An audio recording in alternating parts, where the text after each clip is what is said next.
Hi, and welcome to A Sense of Wellness podcast, inspiring and empowering a healthier you. I'm your host, Susan Greeley, and I'll be diving deeper into the 4 pillars of wellness: sleep, exercise, nutrition, and stress management. In today's episode, I will be talking about overall health and well-being and how to detoxify your life and your daily habits that may be harming your health and vitality.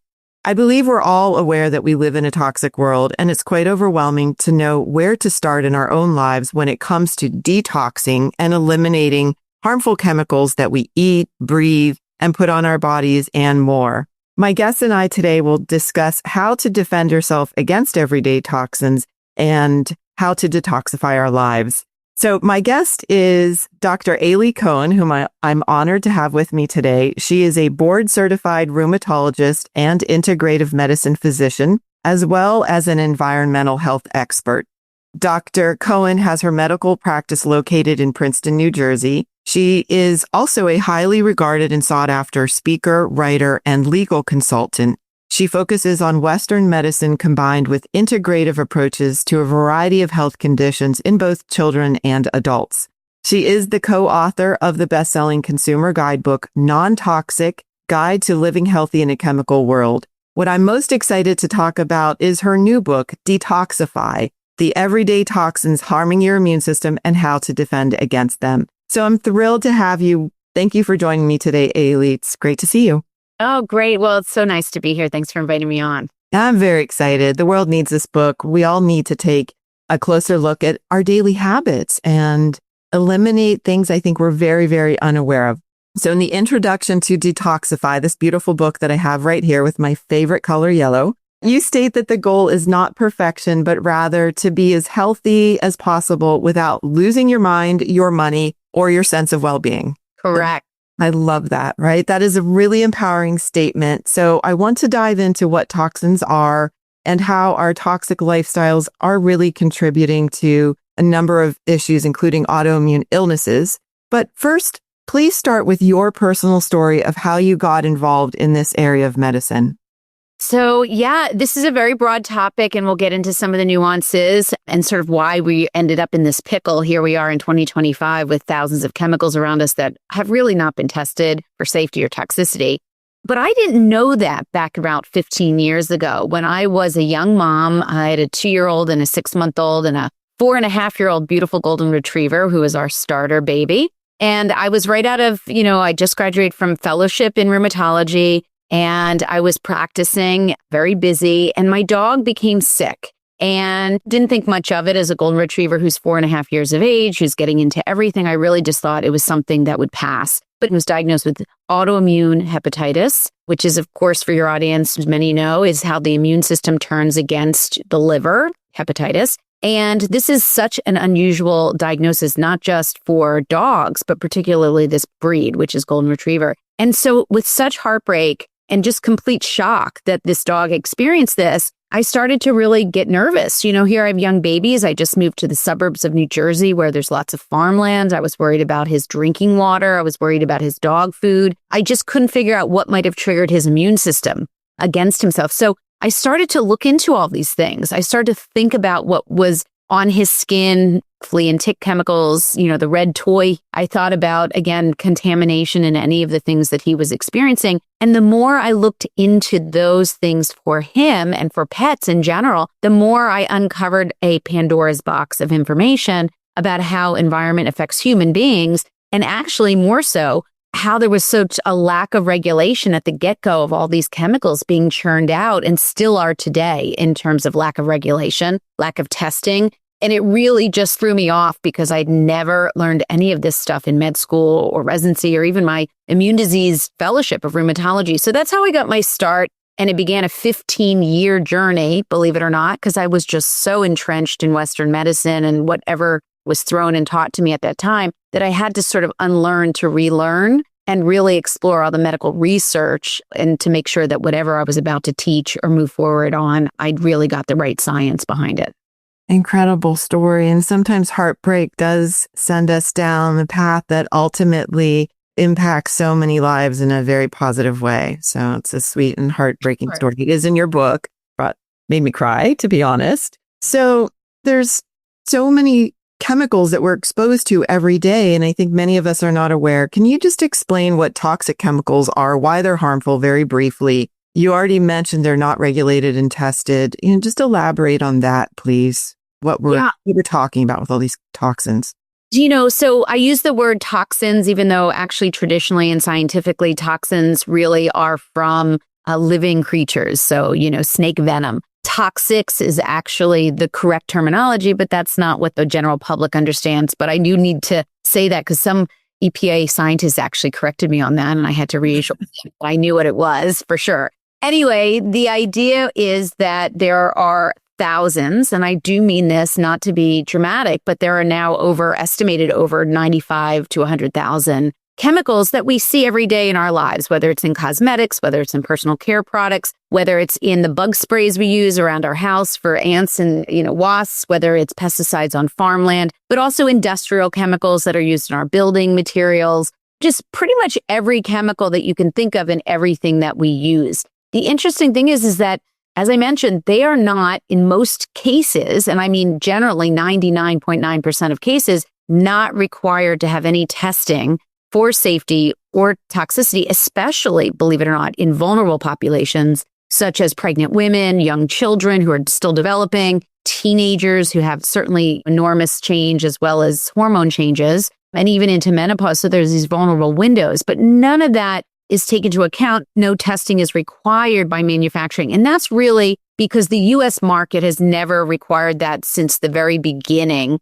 of chemical compound creation. We have so many thousands that also came out after World War II was a big leap into more chemicals in our environment because we had so much of a need for it, right? We were traveling overseas. It was wartime for all of the different wars up until even World War II. And a lot of that spurred on innovation for conserving resources for food containers, plastics in terms of making aircraft lighter with plexiglass. We had rayon, we have nylon, we have naugahyde. We have so many chemicals that we don't always think about. They're just infused into our life, but literally no required testing. And that has led to testing that was required to be done outside of traditional channels in terms of government regulation. We've had to see this done through academic centers around the world.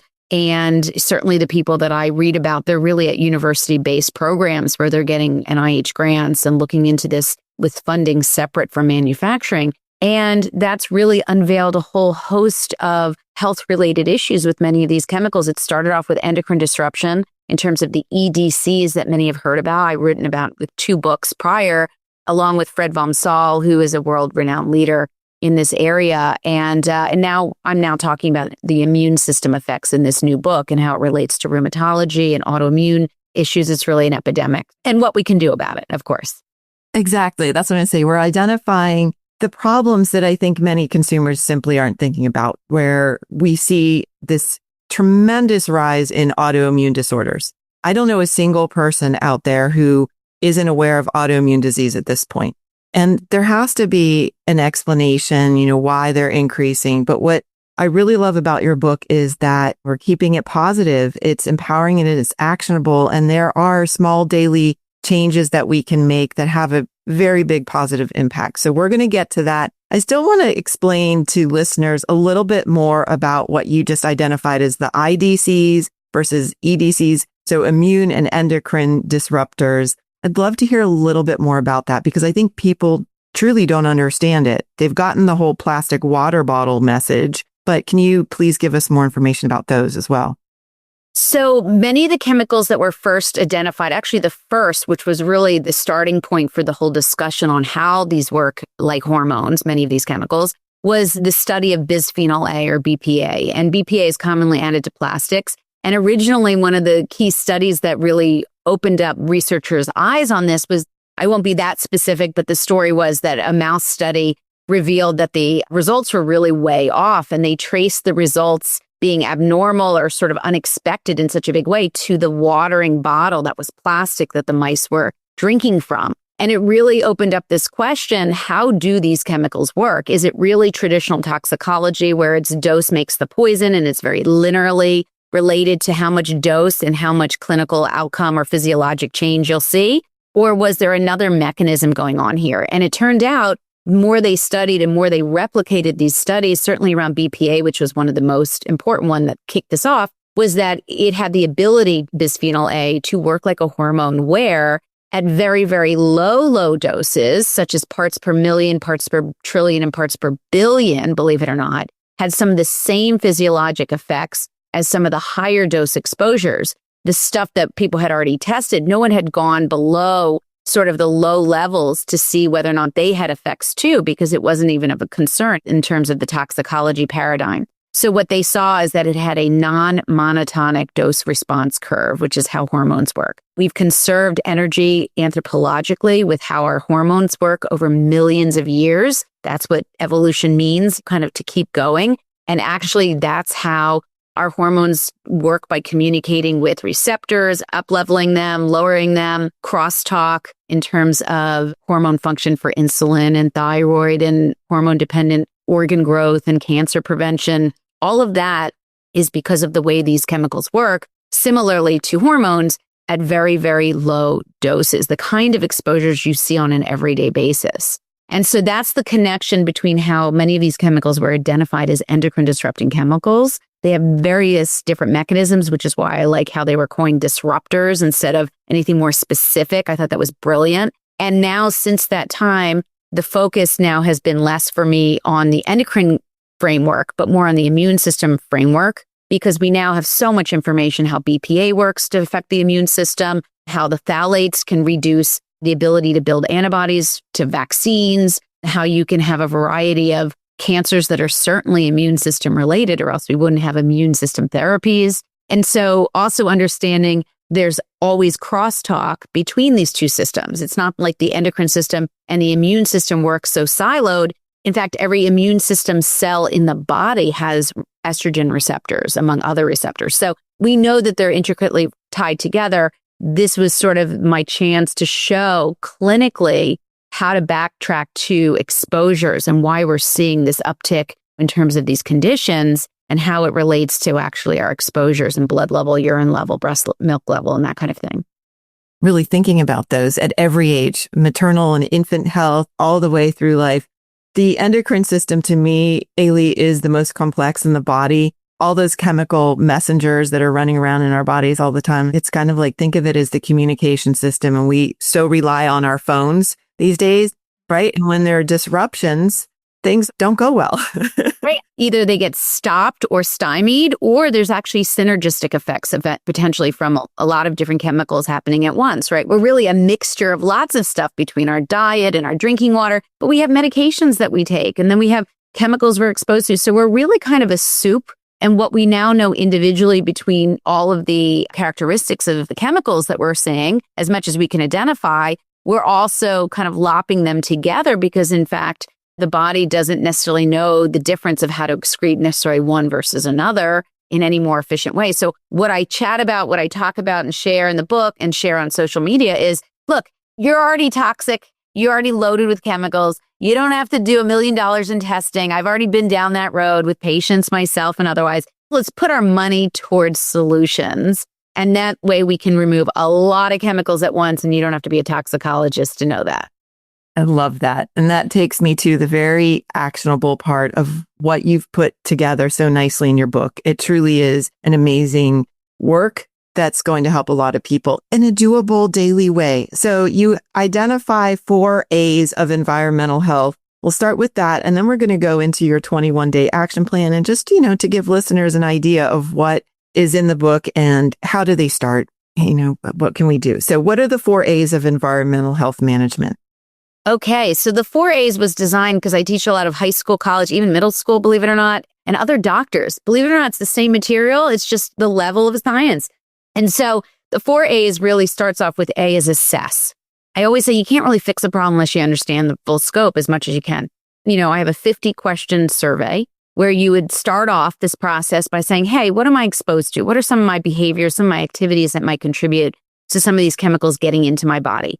So 50 questions, very reasonable. You put a 1 or a 0, you add them up at the bottom, and you kind of get your starting point, which you can always reassess at the end or whenever you choose. So assessment is key because then you're going to move into the second A, which is avoid or swap. And avoid really says, do we really need all of the chemicals or products that we have been sort of marketed to? Do we really need a surface cleaner in our house, a window cleaner, a doorknob cleaner, a sink cleaner, an oven cleaner, a carpet cleaner? I mean, when you start to think about it, we have been over marketed to in terms of chemicals in products that we were told we needed, but actually contain thousands of chemicals potentially, including fragrance and perfume, which is often added and is completely proprietary. So no disclosure whatsoever as to how many or which chemicals are in that word or words. But when you avoid and just cut back, number one, you're saving money. Number two, it makes your life shopping a lot easier. You're also reducing a lot of chemicals that you may not understand or know are in there. And then if you want to swap, you can also swap for things that you do enjoy. Safer, cleaner versions with vetted resources in the book. So the first was assess. The second is avoid or swap. The third was add. So add is so critical because you can take away all the chemicals in the world. Even the person who is so absolutely type A and really working hard at this, because I am not a perfectionist, I'm a realist. But add is what helps our bodies churn up, break down, and eliminate so many of the chemicals that we do experience in our day-to-day lives. So adding really means clean water and understanding what that means to have clean, filtered water in this modern day. Number two is really kind of the foods we eat, the quality over sort of the macros of fats and carbs, thinking really about the quality of any of it, pesticide residues, packaging chemicals, and how to kind of reduce those.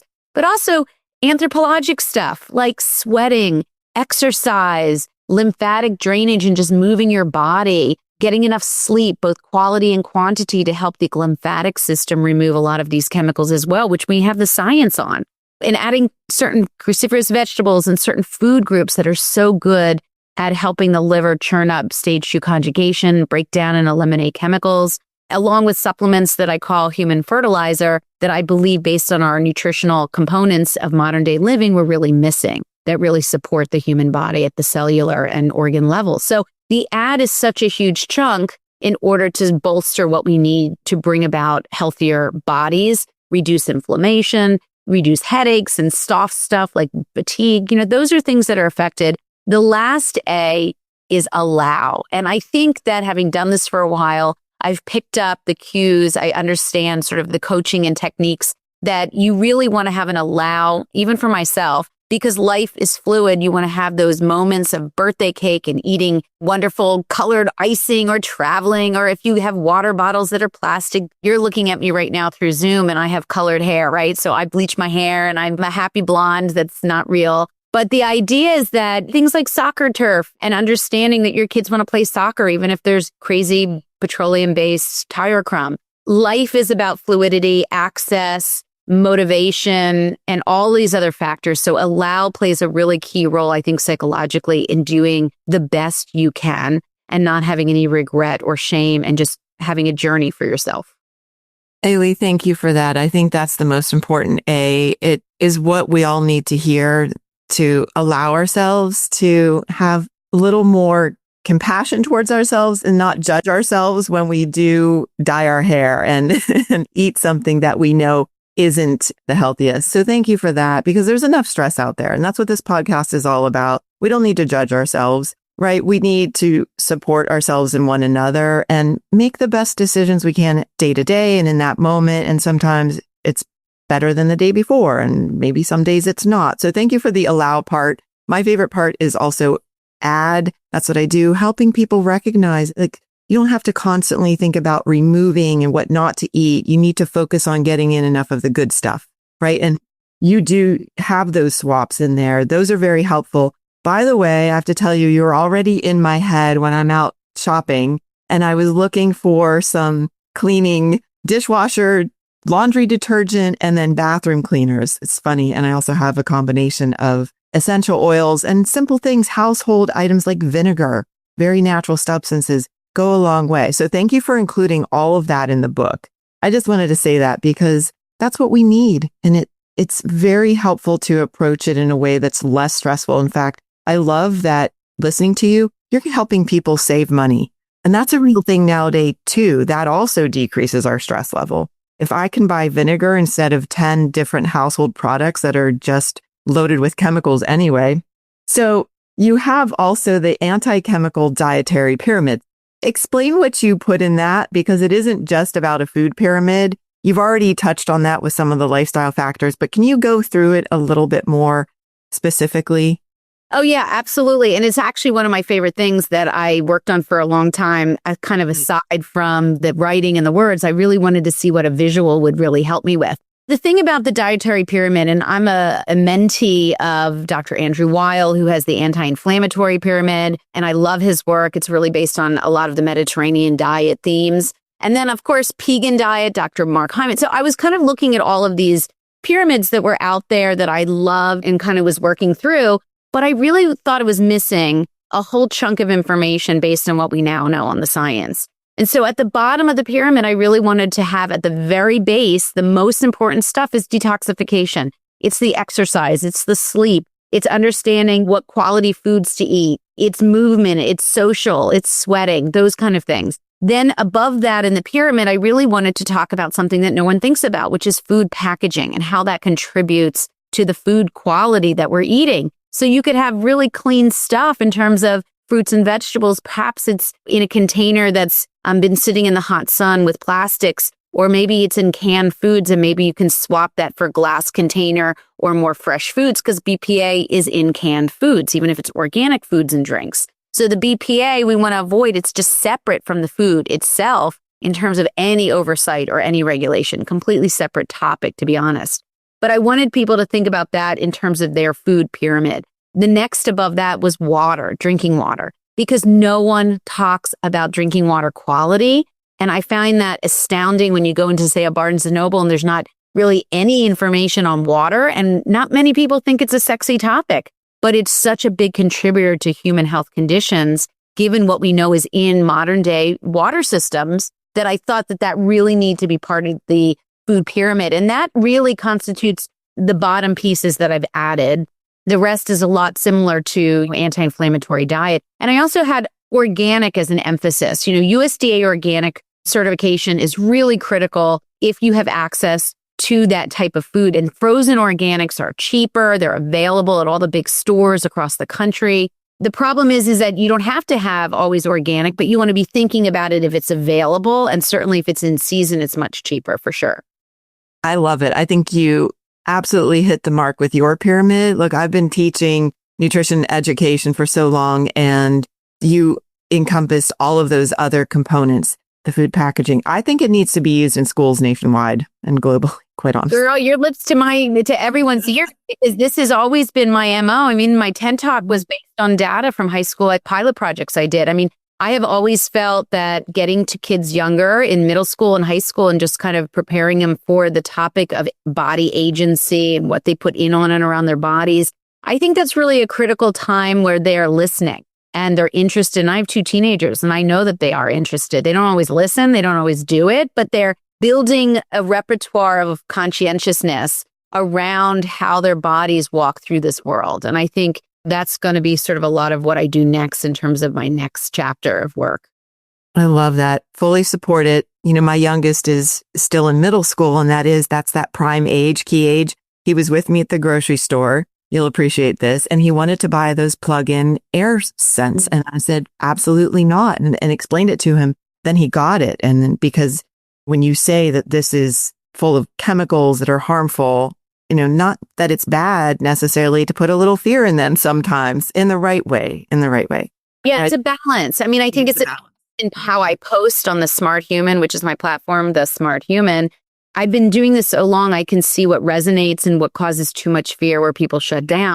And I think that's what was brought into this book. It was so heavily weighted on the solutions, on the what to do, on the encouragement, not aiming for perfection. I think that's the way you break into this topic in a bigger way. And it's gotten more attention, environmental health in general, than it's ever done in 15 years that I've been watching the system of every kind. So I think we're moving in the right direction. I just don't want people to take advantage of people's fears to sell them products that I think don't do nearly as good of a job as just human evolution and bringing in very common sense changes. That's what I'm hoping for.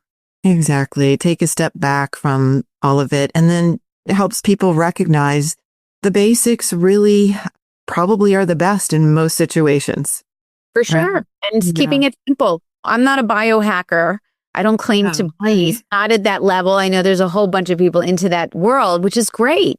And they can learn a lot from this material. But I really speak to the people who are working long hours, have kids to manage, elderly to manage. We're all trying to financially manage, keep our jobs, all of that. And I think that given that perspective, I could reach a lot more people that are in that bracket than I think necessarily reaching for some of the very focused, laser focused people on anti-aging perhaps. But anti-aging is part of this conversation. I'm not going to lie. I mean, chemicals don't do anything good for the body, especially the brain. So we really want to be thinking across the board in terms of interest, who could really pull this into their lifestyle. And that anti-aging or longevity discussion really does need to start in pregnancy. Yeah. Right. And bringing healthy babies into the world and bringing healthy children into adulthood in this toxic environment. Again, not with instilling fear and overwhelm, but really bringing actionable, healthy behaviors from the start. So I'm with you. And those educational visuals are very helpful. Yeah. So you have so much of that in the book. I do want to talk about some very specific things because I still believe that our water in our homes and the air in our homes are the two things the simplest required to live, and we often overlook. We all know that we can add more fruits and vegetables and organics, but let's talk just a little bit about what would you do to help somebody assess the water and air in their own homes? Or even if you can't assess the air, a lot of people are burning candles, incense, plugging in, like I said, those plugins, whatever we call them. So what can we do first for the air and water in our homes? So the number one thing for air quality is really to take stuff away. Most of the time we're bringing in, like you said, candles, air fresheners, plugins, incense. A lot of that stuff, people don't really think much of it, especially after the scent wears off. And then they plug in again, or they revitalize that air with lots of toxic chemicals. It's mostly phthalates and a bunch of other things that, again, are not disclosed. But those chemicals actually don't go away. Typically, if you don't have an air filter or a great HVAC system per se, they fall on surfaces. They become the dust in our home that when dust is tested by really wonderful studies, it has some of the highest levels of flame retardants, phthalates, BPA, fragrance chemicals. There's just so much heavy metals as well. So the idea that when we bring stuff into our home, that's where the sort of the poisoning begins to on some level, right? We're bringing it into a space that we spend a lot of our time. We sleep here. And so most of our homes become sort of vessels for these chemicals. And so not bringing those things in, particularly air stuff, cleaning chemicals that aerate off. So you want to kind of clean up or at least vet out commercial products that have safer ratings. That's a really good start. Opening windows, adding really wonderful plants that have great surface area to clean not only the leaves, but also do their job with photosynthesis. So there's lots of stuff we can do to make air cleaner. And most of it doesn't even take any extra money. If anything, it's cheaper. And when it comes to water, I think people should understand about the water system in a very quick couple of sentences that we have 160,000 wastewater treatment plants across the U.S. that serves 85% of U.S. population's drinking water. The rest is well water in more rural areas. And under the Safe Drinking Water Act of 1974, those wastewater treatment plants only have to look for and manage 91 chemicals. And that's a 50-year-old law that's still in place. So the idea that we have thousands new chemicals added every year and patented every week, and the fact that they make their way into our water system like lakes and streams and aquifers, and sewage becomes drinking water, believe it or not, anything in the air, anything from manufacturing, farming, we should really understand just the degree of what these wastewater treatments plants can't do. They can't clean off these things. And we also add chlorine, we add fluoride, we add detergents in order for that water to be acceptable to leave the facility, travel 20, 30 miles to your home, which also is through either lead or PVC piping. So by the time water gets to our home, it's pretty dirty. And it's really something we can all do is just clean that water when it hits your home, which we call the point of use, and that's water filtration. And it doesn't have to be extreme. It could be a pitcher, which is carbon block. It could be a refrigerator door, which I applaud all of it, but also understanding. And in the book, I explain this very simply, how even the most aggressive form of water filtration, which is called reverse osmosis, is accessible to so many because the price points are so low, and how to go about doing that. Thank you. That word accessibility, I think, is very helpful too. And most of us don't know that. It's daunting, but you're making it much less daunting. Thank you. I thought that was really important to talk about our water.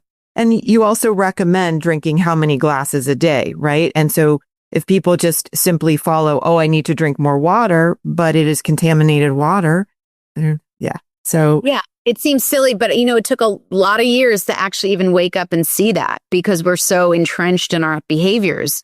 I think once we sort of get through a book like this, or at least start the process, you walk through life with very different glasses on. And I think that's what empowers you. And it's almost like gamifying. I mean, I have to say, I've been doing this a long time. I'm now at the point, like every time I gamify the process and I figure out something new or I walk into something different, I'm actually really pleased. And it's kind of a positive reinforcement now as opposed to sort of daunting.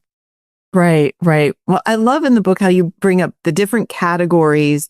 It's a systematic approach to after we assess and then removing things in our homes. A big area for all of us now are electronics and EMFs, and you do touch on that. So what are a few simple ways to reduce chemical and EMF radiation exposure?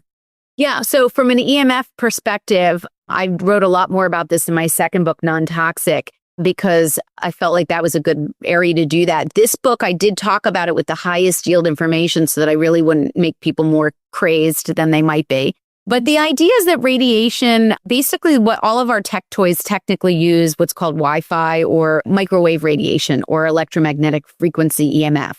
And it would be great if we could all have a microwave box around us because we'd be protected, just like a microwave has a box, similar to a Faraday box in chemistry or physics. But the idea is that radiation is much safer to our bodies, especially vulnerable parts of our bodies, like in our front pants pocket or in our bra. We want to keep radiation away. And so exponentially, the further EMF radiation toys are away from the body, the safer in terms of exposure that will be. And so I just lectured to my kids' high school and I was telling them how I walk through the halls and all these kids have their computers on their lap. It's all heated up. You don't even need heat to have EMF radiation, by the way, but heat is certainly something to identify. You want to keep these computers, these tech toys, iPads away from your body on a table, a chair, and certainly not on a pregnant belly balancing the computer, which a lot of people do. But listen, these aren't hard sells, right? It's just distance. It's not like you have to spend any money. You don't want to buy any charms or necklaces or cases. They don't do anything.